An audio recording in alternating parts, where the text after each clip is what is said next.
Yes, everyone, how are we doing? And welcome to the match preview for Manchester City versus Galatasaray. It's the final game of the Champions League phase. It is all or nothing for Manchester City. If we were to get in the top 8, gain automatic qualification for that Champions League round of 16, tomorrow's the day. 3 points is a necessity. Anything less, and it is physically impossible for us to get there. I mean, even 3 points for Manchester City might not be enough. It is all or nothing tomorrow night, Champions League. So look, there's a lot to get into in this preview today. If you're new to the channel, if you're yet to subscribe to the channel, hit the subscribe button. I'm aiming for 1,000 by the end of the 25-26 season. Please, please, please subscribe. Make it happen. And let's get into the Manchester City versus Galatasaray talk because, listen, I'm excited. I'm excited for this game. And I suppose this is the sort of game that this new format, or newish format, of course, it was introduced last season. This is a new type of thing that it brings this, what's the right word? I suppose jeopardy. Jeopardy, I think, might be the right word. It's what it brings, the nervousness, the importance of the final game. In the old format, you look at it and go, well, final game in the groups, most of the time anyway, you're top of the table, if not you're second, and you think, well, it is what it is, you're through. This ain't the case anymore. Last season, City didn't make the top 8. We didn't make automatic qualification. The 18th, well, no, the 9th, sorry, not 8th. The 9th to 24th all go into that round of 32 playoff spot. And that is not a place you want to be, especially when you're drawing against Real Madrid. Won't be the case this year, you doubt, but still, don't want to take the risk. There's going to be a lot of top teams within that area. Only 8 teams from a strong Champions League competition, only 8 teams go straight through. So there's a high chance we play a very tough team. It's a situation we don't want to be in, a situation we should learn from last year. You wish we'd have learned from it better. That lineup comes to mind, the one we put out for Leverkusen. You think we wouldn't be in this position right now, but it is what it is. We've got to move on. Galatasaray is a challenge at hand. Galatasaray is the focus. And like I said, we've got to win. 3 points is the minimum we can do. Anything less, it's physically impossible. We have to play the round of 32. And even 3 points might not be enough. There are 8 teams all on 13 points this season. 8 teams. Of course, Manchester City, one of them. But we're 11th in the table right now. In fact, there's a list of teams I've written down on. Give me a second. This is how professional this is. I've got a flag up on the wall. I've got a notepad with the teams. This is how we're doing things. So look, the list of teams that are rolling 8 points are as follows.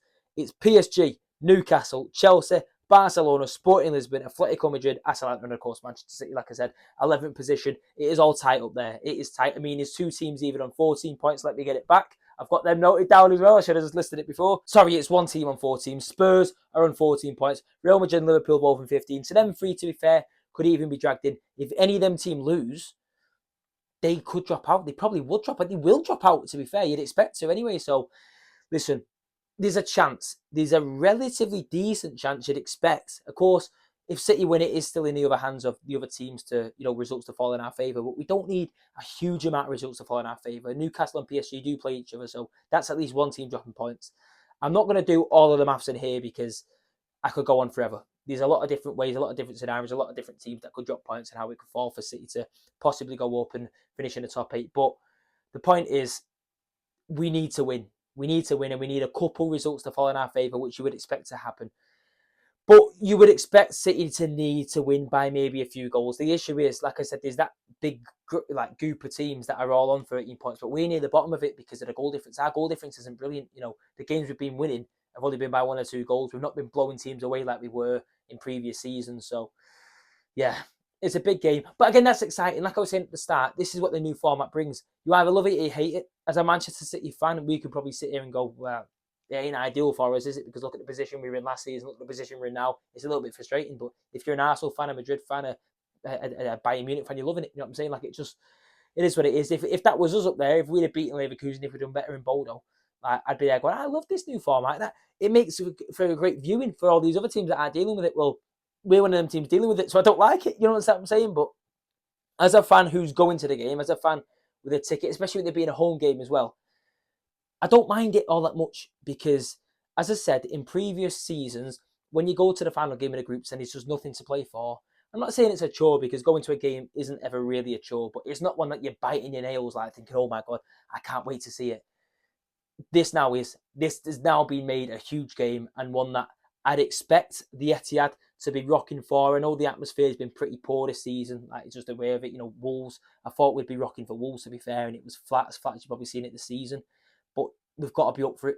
Champions League. We've got to be up for it. I wouldn't even be surprised to see later on today Pep Guardiola come out and start asking for the fans. You know, he does it a few times a season, doesn't he? I won't be surprised to see it if Pep comes out and starts, you know, trying to engage the fans, saying, please, we need you tomorrow. We need you. So I don't blame him. Like I said, I think they'll need us. They'll need a little bit of that cutting edge to, you know, push over the line. The team that we're coming up against, Galatasaray, you know, pushovers and no mess abouts. You know, they're a good side. They've got some good players. Some of them that we'll remember. You know, and we'll talk about that soon. But I mean, Osimhen up top, Leroy Sané out wide, of course, one of them. They've got quality all over the pitch. Davinson Sanchez at centre half.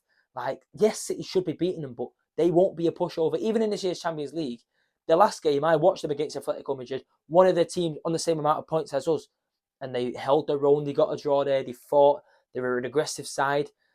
City are in for a challenge tomorrow. We're in for a big challenge, but I definitely still think it is one that we can win and should be winning, especially with what we've got on the line. We've got to win. You look at Galatasaray's position, they are more than likely going to be safe. Not obviously for the top 8, but for that playoff, you know, round of 32 playoff, they should be there. They're, I think, 17th. They need a point to solidify for 100 million%. They will be in there, but there aren't too many teams that can push into that top 24. Like, it's near enough nailed on. There's only about 2 positions available. So you'd expect Galatasaray to be fine, win, lose, or draw. But they won't go into that thinking, oh, we'll be fine. It is what it is. Like, they need, as I said, they need a point to make sure mathematically they can't drop out of it. So they're going to try and fight, aren't they? So, yeah, I'm expecting a tough game, a very tough game, a very aggressive game, a nasty game. But I need City to turn up. We need City to turn up. It's a little bit similar to the Wolves game in the sense that coming into it, we were saying, of course, the results haven't been great. The Premier League game before, the last Premier League game was United. That was awful. The Champions League game before this Champions League game, Bodo Glimt, was awful. 2 really poor results. City turn up better in the Wolves game. We didn't blow Wolves away by any means, but all I was saying ahead of the game was we have to win. I don't care how we do it. We've got to win. And copy and paste that for Galatasaray tomorrow. We have to win. I don't care how we do it. I don't care if it's a shit performance, a brilliant performance, if we blow them away, if we got just enough goal difference to manage to find ourselves in, if we even don't need goal difference, if we've got enough, and the 16 points with a win would be enough. Just whatever mathematically gets us in that top 8, I don't care how we do it. Just get the points, get the goals, do whatever. I'm not bothered. And then maybe after that with Spurs and Newcastle, Liverpool, whoever, focus on performances, that's fine. But for these 2 games, we've done it for Wolves. We need to do it for Galatasaray. We've got to do it. Just get the win, get the points, get what we need, get into that top 8. Now, like I said, some familiar faces returning to the Etihad Stadium. One of them, a familiar face that, of course, we all know and love, but he has been here a fair few times since. It is Leroy Sané. What a guy, a man that touched us all. You know, brilliant player, a wicked player for us. Left too soon. I mean, the guy's in his 30s now. Can you believe it? Like, I'm 21 years old yet, and I feel ancient, because, like, how is he in his 30s? I remember when we were bursting onto the scene, you know what I mean? Oh, the 17-18 season, 18-19 season with Leroy Sané. Oh, some beautiful football, some beautiful days. And listen, I love Leroy Sané. I love him, but I was going to say tomorrow, I don't. Of course, I'll always love Leroy Sané, but I just hope he's kept quiet tomorrow. And likewise for Ilkay Gundogan, of course, recently moved to Galatasaray, which we'll be happy to see him return. Of course, more recently departed. He's yet to return to the Etihad. I can't wait to see him. Gundo, Mr. Whipper, Ilkay Gundogan, legend of the football club. But of course, this competition, he was the man who lifted it, the captain, our treble-winning captain. So I'm sure the pair of them will get an amazing return, but hopefully the result doesn't correlate to the amazingness. You know what I'm saying? Hopefully that they're going away, clapping the away fans at the end of the game, and we'll give him a nice reception in South Stand, and that will be it. No happy result for them. But I still want them to get through to the round of 32 for their sake, you know what I'm saying? But moving on to the City team, moving on to the situation we're in, because it isn't all happy daisy like it was for Wolves, and we had all these players coming back. Bernardo was back from suspension, because of course he was suspended for Bodo. We had Matt Gahey and Semenyo all available. None of them are available. None of them free. Oh, no, sorry, Bernardo's available, sorry. Rodri's took place. Instead of Bernardo being suspended, Rodri's now suspended. Of course, he got the double yellow card away at Bodo, so he's suspended for this game. Semenyo and Matt Gahey, of course, recent signing, can't play in the league phase. Should City get through to the round of 32, I believe they'll then be registered, so I think that is fine. Of course, round of 16, we know they can play, but I'd imagine it'd be the same for the round of 32. I don't know. But, yeah, no, they will be. Of course they will, because Kusanov and that played in the last year's 32 against Madrid. Yeah, that's fine. So, no matter what, this is the final Champions League game that Semenyo and Gahey can't play, which I suppose is good news. But I want their next game to be the round of 16, not 32, you know. But, of course, there'll be a massive miss. I thought they were both brilliant against Wolves, both of them. slotted in, perfect, like fit like a glove. I mean, Semenyo, of course, we've had more football. We've seen more minutes of him in a City shirt. He's been brilliant. But even Mark Gay here knew he'd fit perfect. I knew how complete of a defender he is, how much football I've seen from him at Crystal Palace. I knew he was the perfect centre-half for us. So they'll both be big misses. I mean, Rodri being a miss sort of goes without saying, despite the fact he's not been his usual self since coming back. Pep did remind people last week, 11 months short of a year, Rodri's being out. A big injury like that. He's got total faith, and I do as well, that Rodri will be back to his normal self soon, but he's out again, big miss. And with the injury situation regarding Nico Gonzalez, what are we going to do? Like, is Tijani Reiners going to go in the middle? I don't really fancy that. We tried it, I think, once this season away at Aston Villa. I was there, and it did not work. I think Bernardo's just going to go in there. You'd imagine it will be anyway. Bernardo Silva dropping in the middle. Now I'm thinking about it, I don't even know. Because Kovacic is injured. I mean, to be fair, Pep Guardiola did say Nico will be assessed. I wouldn't be surprised to see us risk Nico Gonzalez. Because the thing is, of course, he wasn't fit for Wolves, but it's a knock. It's a knock. The word was Pep Guardiola used for Brighton was it was a knock. So they'll reassess Nico for it, of course, with Roger not being available. I think we need him. I won't be surprised to see him thrown in there, even if it's just for 60, 70 minutes and just maybe I don't know. Solid put some maybes, but if there's no Nico, then, I mean, suppose Pep could come up with something and maybe one of the youth players might step in or someone, I don't know. I mean, we've got a lot of quality in defence. We've got a lot of quality in midfield further forward anyway. We can still win this game. Rodri, no Nico, regardless with the both. But yeah, not ideal situation to be in. But listen, it's one that we put ourselves in. This whole situation we're in now, dying for 3 points against Galatasaray for the round of 16 spot. It's a situation we put ourselves in. We haven't been good enough. If we don't get to the round of 16 this time, we don't deserve to be in the round of 16 this time. We've drawn one game away at Monaco. I mean, there was a dodgy penalty given to them at the end, but this is what it is. The Bayer Leverkusen game I mentioned earlier in this video was terrible.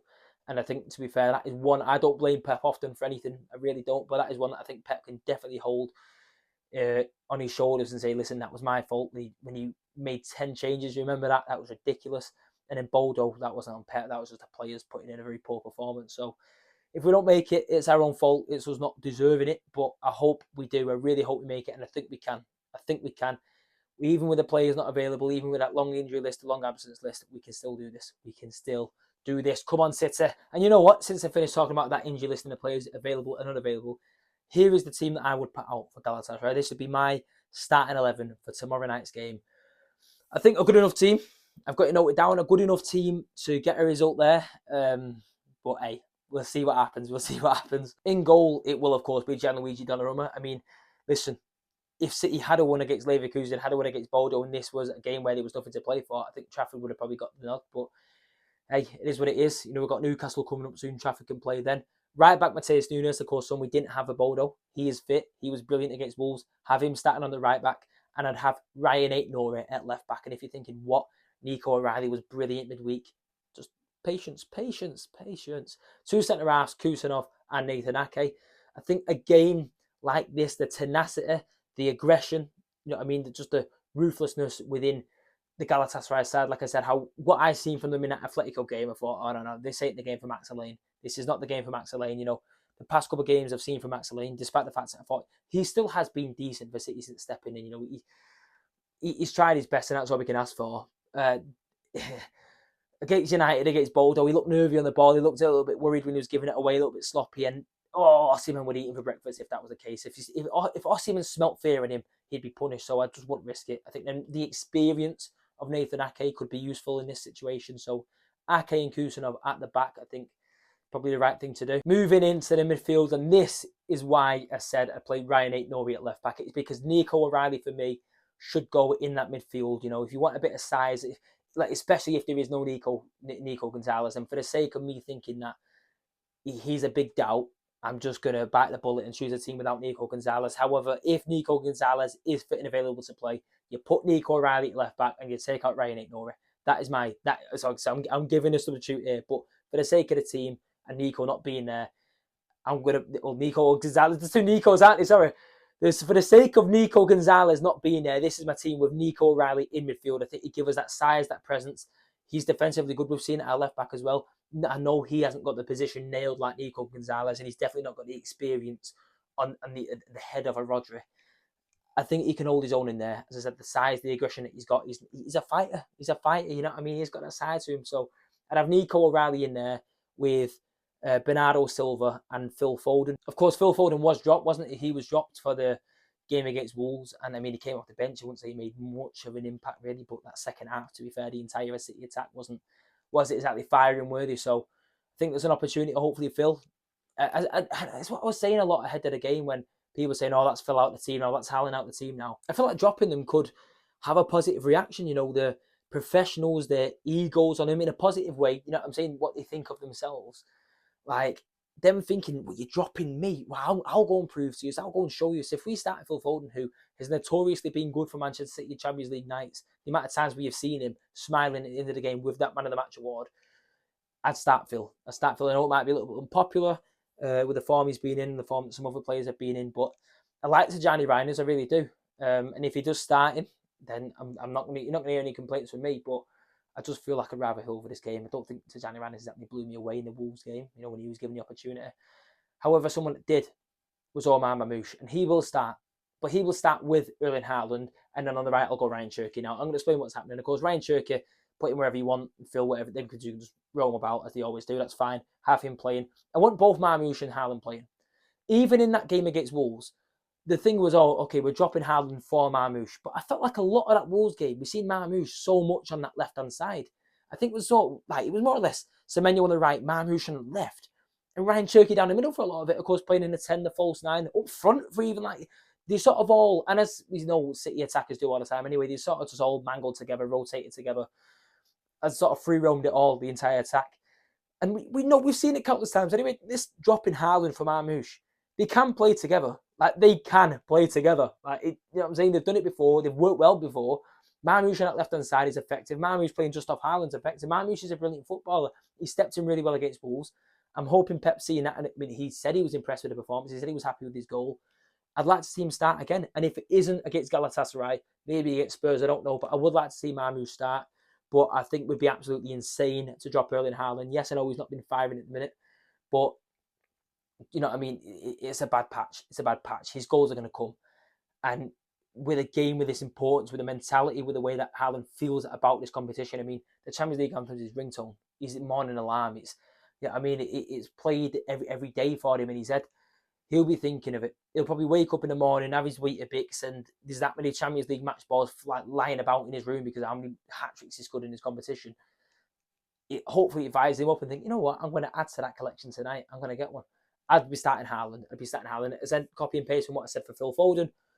It might have an adverse, positive reaction. Him being on the bench thinking, well, you're dropping Erling Haaland, you're dropping me. I'll show you, Pep. I'll show you, City fans. I'll show you. And go and do the business. That's what we want. That's what we all want. We want City to succeed. If I thought Haaland was a detriment to the City team, if I thought Phil Foden was a detriment to the City team, I'd just say it, despite the fact I love him, but say it. I don't think they are. I think we've seen immense quality between the two of them over the past few years. They've been brilliant. They've been a massive part of City's success as a football club, and they've got a massive part to play in the future. They're both going to be here for the next 5-10 years. They're the future of Manchester City. I think they've got a massive part to play. Who are City's most important players, and that is why them two are being off. Them two not playing well. Look at the reaction it's had in City. Look at how poor we've been. They've been a part of it because we're missing them. We're missing the Haaland and Foden that we know and love. So I think this is a great opportunity. Champions League, under the lights, the importance of the game. It's an opportunity for them to make a statement, show them why they shouldn't be being dropped, show them that level, remind people the level that they are at. And I've got full faith in them and the rest of the Manchester City team to go there, under the lights, Etihad Stadium, go and get a win. Go and get a win against Galatasaray and put us into that round of 16. Get us through. No messing about. Don't need no additional fixtures. We've got a lot of games still to play. Fighting on all four fronts. Get it done. Get the job done tomorrow. And I suppose that last point is a large portion of why I don't want City to play in this round of 32. Because we don't need the additional games. We don't need it with the injuries we've got already. We don't need no messing about. We don't need no jeopardy. We don't need to be messing about. I don't want it. I prefer convenience. I prefer ease. I prefer the week off and just think, okay, let City recover. Let City, because it's within a period of a lot of tough games. We've got Tottenham coming up away, Liverpool away coming up. At Newcastle, I can't even think the fixtures in my head, but you know what I'm saying. When you look at the quality of a lot of the teams within that 9th to 24th as well, we could end up playing like an Inter Milan, a Borussia Dortmund. even a Galatasaray away. Certain games like this, you don't want to play there. You don't want to play away. You don't want to be... If there's a situation where you can avoid playing 2 games, especially 2 games at a very tough team, you take avoiding it, wouldn't you? And that's just what I want us to do. A long way of saying that I just don't want us to be messing about and put a potential good Champions League run when we're in the right form. Because right now we're not playing right. Come March, April, we might be firing. We might be in a much better position. I'd hope we're in a much better position. And we might have a proper good go at the Champions League. But while we're not playing right, while things aren't exactly clicking for City in a minute, you don't want us to be knocked out early and think, oh, you understand what I'm trying to say. So look, that is everything I want to touch on in regards to the Champions League game. I think it is only right I do give the Premier League a little mention because, I mean, no one's got one eye on Tottenham. I was going to say they do. No one does. Maybe except myself because I'm excited to go there. But, like, Arsenal dropped points. Arsenal lost to Manchester United the other day, which was massive for us. It was brilliant for us. I enjoyed it. I took great pleasure. Very rarely do I say it. I took great pleasure in watching Manchester United win. But this is the one a few times probably in my lifetime I can say I took great pleasure in watching Manchester United beat Arsenal. Some great goals. It was a great game of football. But they're bottling it. They're slipping. You know what I mean? They're getting a little bit twitchy. We've seen them before. And the thing is, it's their own fault that City are in a position where we can even talk about a title race. Coming into this 2026 Premier League, yeah, we were shocking. We were awful. Out of a possible 12 points, we dropped 9. We dropped 9 points. We looked shocking. And Arsenal had chance after chance after chance to gain that extra advantage, gain that extra thing. They're trying to convince themselves that a point away at Forest is good because they still gained a point on City and Villa. Well, how good is it now? Because we're only 4 points behind you, lads. You know, and listen, again, another reason. You get this Champions League done, you get through to the round of 16, you've got an extra bit of recovery time for these Premier League games where we can go all in on it. Because Arsenal will have that break. They're top of the Champions League phase table. So, yeah, it's exciting. The Premier, you know, and again, another reason why I think the Etihad might be a little bit more balanced, a little bit more energy, because we know the position that we can be in a season. We know what's on the cards. We're watching Arsenal be twitched. We've seen them before. Hopefully they do it again. And the Champions League, and of course, it's a different competition, but it all breathes into one another. You know, we beat Wolves. If we get a win against Galatasaray, then you're starting to pick up a little bit of momentum. You can go into Tottenham away, which is, you know, well known as a tough place for City to play at. You know, we've had some terrible days there over the years, despite the fact we've broken the duck there and have won games and scored goals there since. It is still a tough ground, and a team in general. I mean, they beat us at the Etihad this year. It's a team in general that we struggle against. So you start picking up wins, momentum builds, the good feeling builds within the fan base, within the players, within the camp, within everything.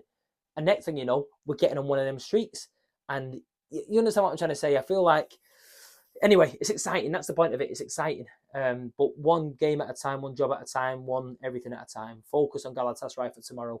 Get that job done. Get the win.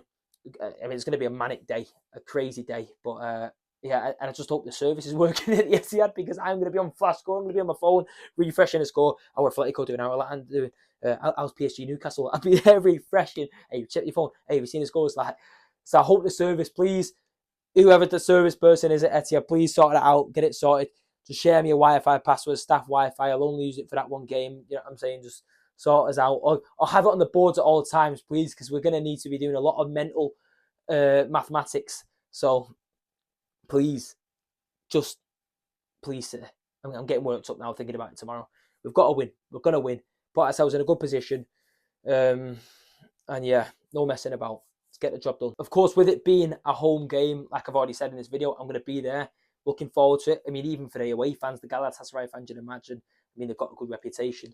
And a lot, to be fair, a lot of the teams that have come to the Etihad this season from a Champions League game have been good. But I feel like Galatasaray might top that list. I mean, Dortmund was tough competition. Like, they were brilliant. But yeah, I'm excited to see what they're like. I'm excited for the feeling, as I said, the Etihad. I think Southampton's going to be rocking for that. You know the importance. As I said, I'm expecting a Pep Guardiola later today, asking for the fans, asking, especially with how flat it was for Wolves. I mean, I posted a match day vlog for that. And I mean, go and check it out by all means. But there was next to nothing of me at the game, really, because like, it was flat. There was no atmosphere. There was no nothing. And, you know, Southstand's the noisiest part of the stadium, you know, as well as that K-Pax corner. And I don't know, it's just a little bit dull at the minute. But again, the position we're in, the importance of these games, with the title race looking like it could be back on, well, it wasn't anyway, but looking even closer, you know, it might improve the feeling. And like I said, it's a building block. It's a Jenga piece, if you know what I'm saying. I just don't want it to come, don't pull a piece out. Don't let it crash down. Just steady build it up like Lego. And I think everything will come together. The players, the fans, everything. blend together, and then hopefully we've got a very, very exciting season to come. Very exciting season. But look, like I said, Wolves Match Day vlog, if you're not checked out, go give it a watch if you fancy it. I've got a feeling that tomorrow's will be better. Tomorrow's will be hopefully a better game, better atmosphere, better everything, better relief coming out of it. I mean, I imagine I'm going to come out at the end of the game, check my phone, and just see live standings, and I hope it says City 8th, City 7th, City 6th, something like that. That's what I'm hoping. That's what I'm hoping. But we'll see. We will see.